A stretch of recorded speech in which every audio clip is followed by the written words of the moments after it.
Yep, we can hear you. All right. Peace to my brother Zion. And I do have a question. This is more of a content question because I had a discussion with some people from ISU UPK. I think that was what 2 years ago, a year ago, so.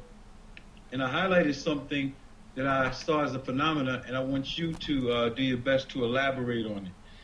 And that is that I made a statement that the Bible, in certain sections, was making anti-black statements, and or some in the comment section was the Song of Solomon, where one of Solomon's wives is commenting, and the verse I think is 5 or 6. I'll get a Bible while we're sitting here because I can run and get one, but I think it's verse 5 or 4 through 6, somewhere around there. And she's commenting that she's black, but it seems like she's apologizing for it to her people. As a matter of fact, hold on one second. Just hold on one second.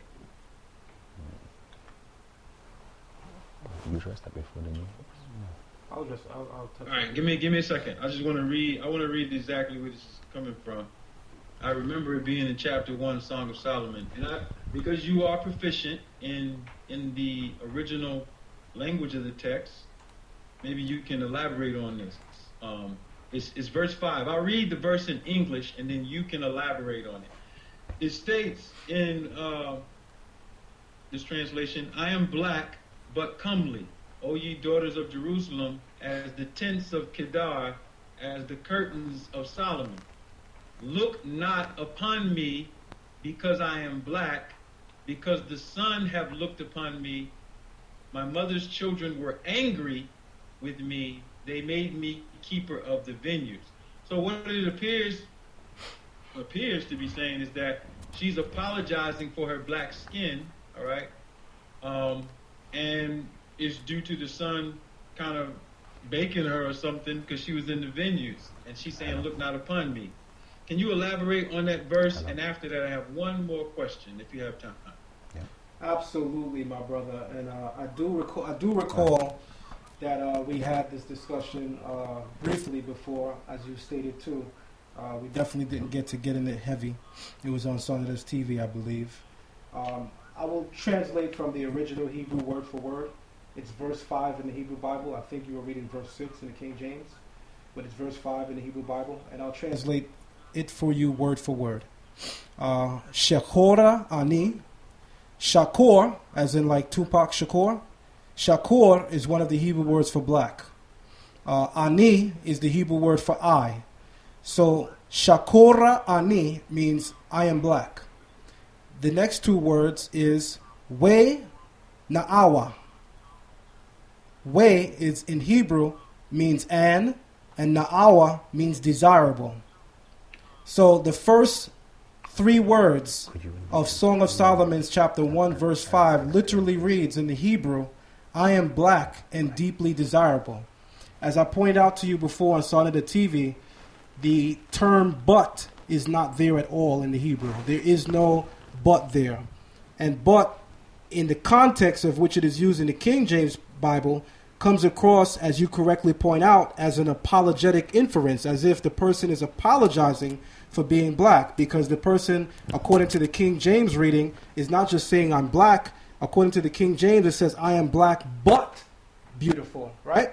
So in the Hebrew, there is no apologetic inference. The word but is not used at all in the Hebrew, so I want to make that clear. The text does state, "I am black and deeply desirable."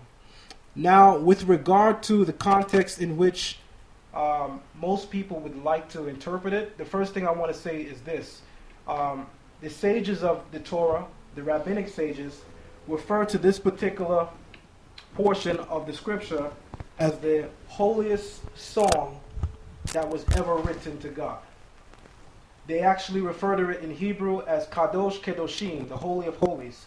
Song of Psalms is known in Hebrew lore or tradition as the Holy of Holies, the greatest song ever sung or pronounced by man to God. The song is actually interpreted correctly as a song towards God. the term black is used as an epithet. It is not to be taken literal. I want to make that clear. Although the children of Israel clearly are a people of color, even as Harry Rosenberg has stated, when we go into Song of Songs and it talks about Shakura, it's actually not necessarily talking about the skin tone of the flesh. It's talking about the estate of the people. I'm not sure if this show is long enough to get into Lavan, which is the Hebrew word for white, and then to come back to the word Shakura, which is the Hebrew word for black, and then talk about the dichotomy between the two and what they relate exoterically as well as esoterically in the Torah. That's a whole show on its own. But one thing I want to make clear is that the song is interpreted on a much deeper level than people give it credit for. So yes, Ali Muhammad, you will have my Israelite brothers who will come here and say, see, the children of Israel had to be dark. It says right here, I am black but comely. And again, although we clearly were a people of color, the text is not really borne out to exude color in this particular instance. There is something much more esoteric being described, and I'll leave it at that. Okay, that's great, bro. But there was a part that you missed, and what I want to go back to is you explained verse 5, but my focus was verse 6, where she states in English, according to most translations, Okay. look not upon me because I am black, because the sun have looked upon me and my mother's children were angry with me. They made me keeper of the vineyards. Now, I know there may be esoteric aspects to it, but for those who read, don't read it that way. When verse 6 states that she makes the statement, look not upon me because I am black, and my mother's children were angry with me. Can you give a mundane or esoteric explanation for that verse, along with coordinated with verse 5? Okay. So for that the statement be made? Okay, so for the sake of this conversation, I will briefly say this. When you go into ancient Kemet, we know that the Kemetic priests wore what color? They wore white. We know that in the ancient world, white has always been an emblem or a sign of purity. Not that white is better, but from the understanding of holiness, or from the concept of holiness, African people have always used white to represent that which is pure. Because if you, just like they do in the hospitals, and I was an EMT for 8 years, and I actually just got back into the field, by the way, to talk about my personal profession. But the reason why you see white in hospitals is why they want to show the purity. They want to show that although they're in contact with all of these different communicable diseases or pathogens, that there's no stains on the shirt. So in those settings, we wear white to show the purity or to show the cleanliness. Mm-hmm.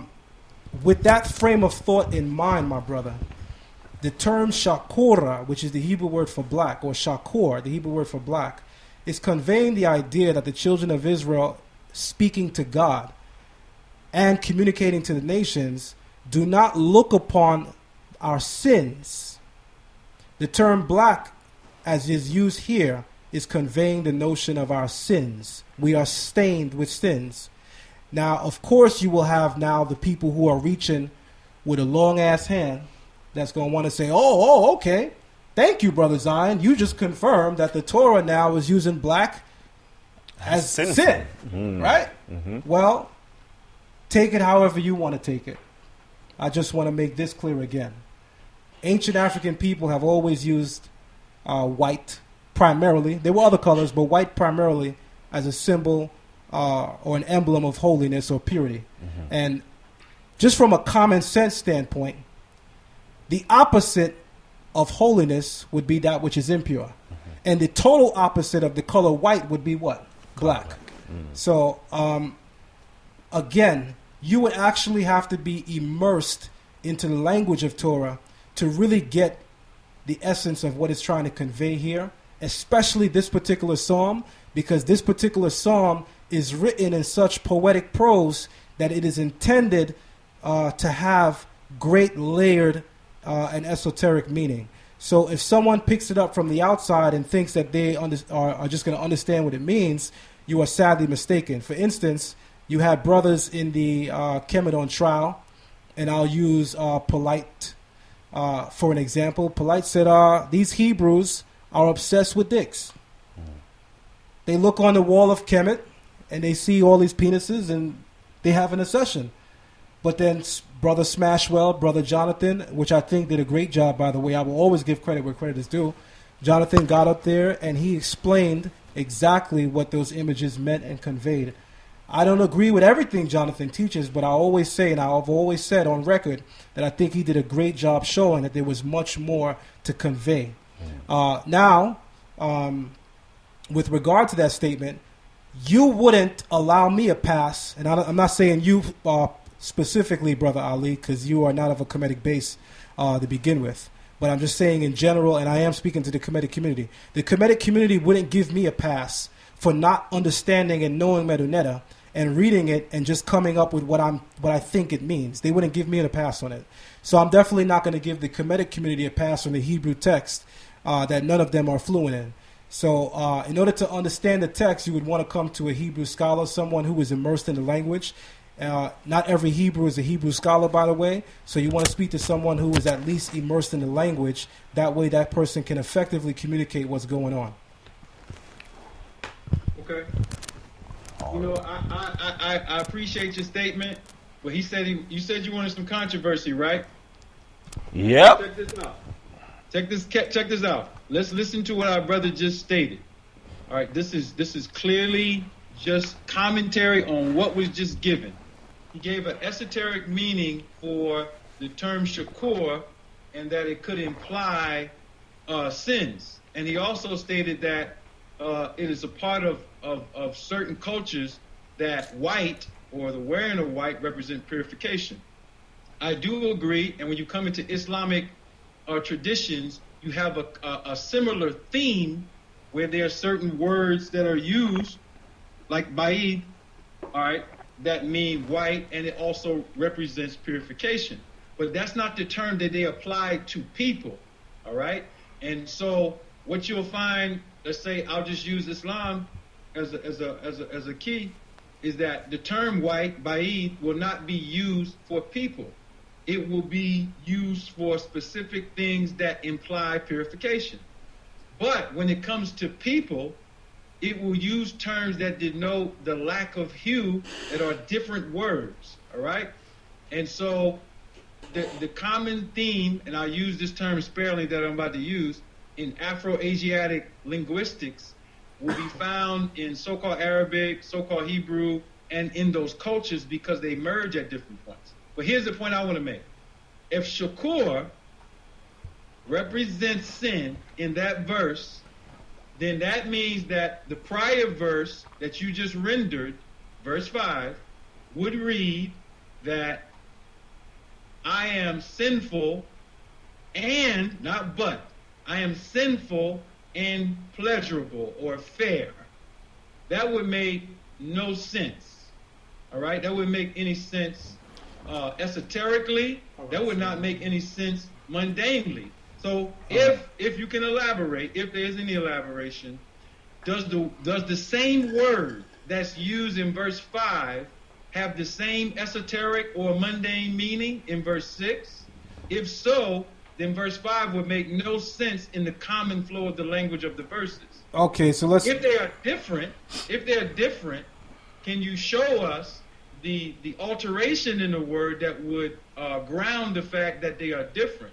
Because in conjunction with verse 6, if verse 6 would mean, look not upon me because I am shakur, meaning sinful, all right, then you just change the meaning of the word in verse 5 and verse 6, and that would need some elaboration for you to make it clearer to us so that we won't get confused. Okay, so let me just start off by saying this. We're going to do something really quick.